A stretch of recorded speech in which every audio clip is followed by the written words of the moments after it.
Assalamualaikum warahmatullahi wabarakatuh. Perkenalkan, saya Lita Zulfia, peserta Latsar CPNS tahun 2022 dari instansi pemerintah Kabupaten Ciamis. Saya merupakan seorang nutrisionis terampil di unit kerja Rumah Sakit Umum Daerah Kawali. Pada kesempatan kali ini, saya akan memaparkan mengenai tugas mandiri saya, yaitu analisis isu dan gagasan kreatif dalam mewujudkan smart governance. Menurut Peraturan Pemerintah Nomor 11 Tahun 2017, manajemen pegawai negeri sipil adalah pengelolaan pegawai negeri sipil untuk menghasilkan pegawai negeri sipil yang profesional, memiliki nilai dasar, etika profesi, bebas dari intervensi politik, bersih dari praktik korupsi, kolusi, dan nepotisme. Sedangkan Smart ASN merupakan pegawai dengan kompetensi integritas, nasionalisme, profesionalisme, smart digital, ramah, networking, serta entrepreneurship.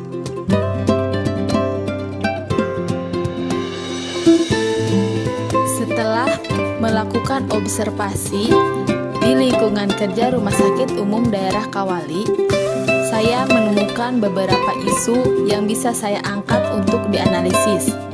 Di antaranya, yang pertama, menu makan pasien yang belum bervariasi. Yang kedua, penggunaan APD pramusaji dan pramumasak yang belum tepat. 3. Ruang konseling gizi yang belum beroperasional. 4. Belum berjalannya evaluasi makan dan kepuasan makan pasien. 5. Asuhan gizi pasien rawat inap belum optimal. Dan yang terakhir 6. Kurangnya kepatuhan pasien dalam menerapkan diet. Isu tersebut diambil berdasarkan hasil observasi di lingkungan kerja Rumah Sakit Umum Daerah Kawali. Terdapat beberapa hal yang belum sesuai dengan standar operasional prosedur atau SOP, seperti 1. Belum adanya siklus menu makan pasien. 2. Ketersediaan APD yang belum memadai. 3. Keterbatasan alat pengukuran dan media konseling. 4. Belum adanya form evaluasi dan kepuasan makan pasien. 5. Screening gizi dan form asuhan gizi belum diterapkan. Dan 6. Pasien mengkonsumsi makanan dari luar rumah sakit.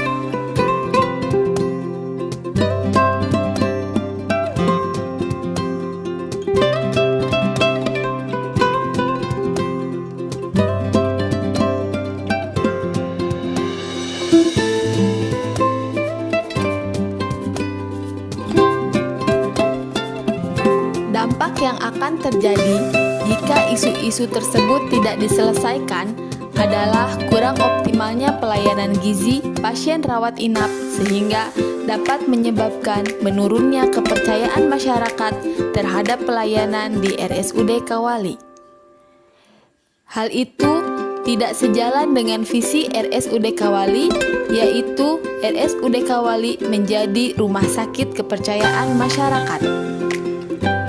Adapun pihak-pihak yang akan terkena dampak dari adanya isu tersebut diantaranya yaitu pasien dan keluarga serta pihak rumah sakit itu sendiri.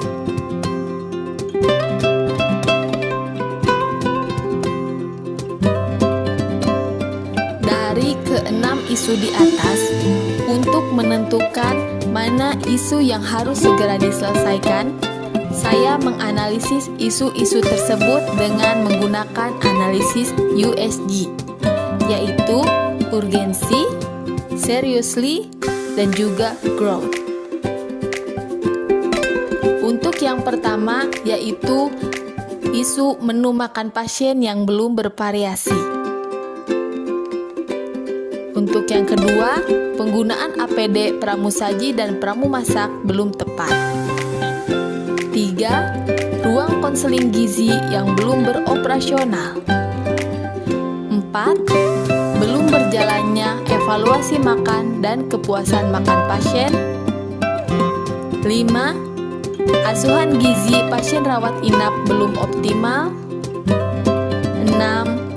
Kurangnya kepatuhan pasien dalam menerapkan diet.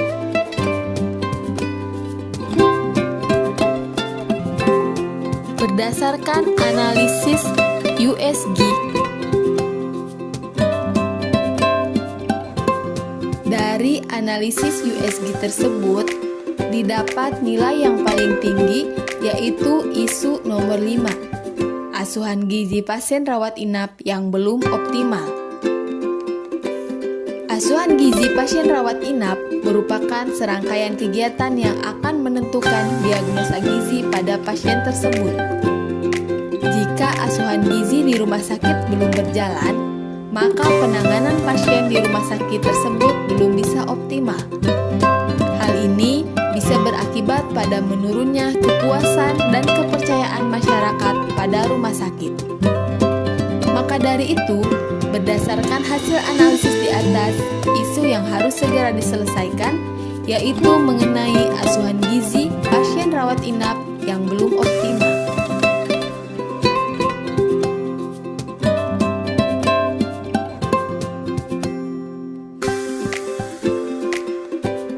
Untuk mengetahui penyebab dari terjadinya isu tersebut, saya menganalisis penyebab dari isu dengan menggunakan analisis Fishbone.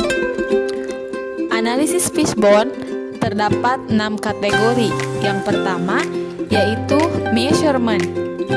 Penyebabnya ialah kurangnya pengawasan tentang asuhan gizi yang belum optimal. Biasanya ini dilakukan pada saat pemeriksaan berkas di akhir ataupun pada saat akreditasi. Untuk yang kedua yaitu manpower. Penyebabnya kurangnya pengetahuan tentang asuhan gizi di rumah sakit. Yang ketiga, material. Penyebabnya yaitu belum adanya form screening gizi dan juga form asuhan gizi. Selanjutnya, Mother Nature. Penyebabnya ialah kebiasaan yang sudah membudaya di Rumah Sakit Umum Daerah Kawali. Selanjutnya, Manpower. Penyebabnya ialah kompetensi ahli gizi yang belum sesuai. Seharusnya, seorang ahli gizi harus mengikuti minimal pelatihan NCP Basic. Untuk kategori yang terakhir yaitu method. Penyebabnya ialah tidak mengikuti standar operasional prosedur yang berlaku di Rumah Sakit Umum Daerah Kawali.